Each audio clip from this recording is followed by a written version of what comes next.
family and friends, and welcome to Coco's Cucina. Thank you guys so much for watching my videos, and thank you most of all, guys, for subscribing to my channel.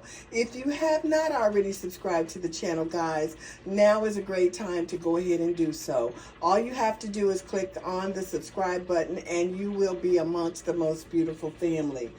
And that notification bell, guys, it will notify you of any new and upcoming video that I release. Today, guys, we are going to do a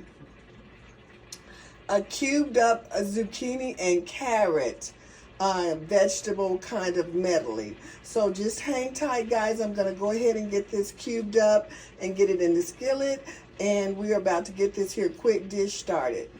All right, guys, so my zucchini has been cubed. I'm going to go ahead and place this in my skillet, guys, okay? Guys, I said butter, but I'm actually I'm going to cook this with the infused garlic oil. All right, guys, we got this in the skillet, and I'm just going to add a little dollop of butter. I'm going to go ahead and add my Sunshine Tabitha Brown seasoning and a pinch of salt. All right, guys, so I'm going to let that cook on medium for just a few minutes until they start to soften, and then I'll go ahead and add my shredded carrots. All right, guys, so I've already rinsed off my carrots.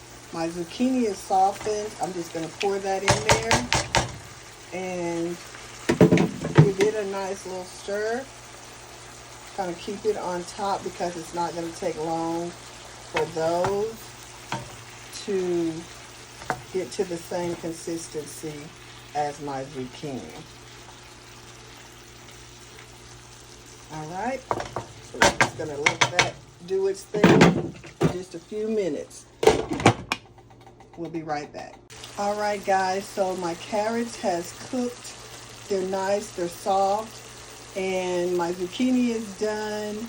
I'm going to add a little bit of pepper and just a little bit more salt, guys, and we are done. All right, guys, so here we go. Our zucchini and carrot medley. Nice and healthy and very quick. Thank you guys so much for watching this video. Don't forget to like, comment, and share this video and any video. And until the next time, guys, remain sweet in time.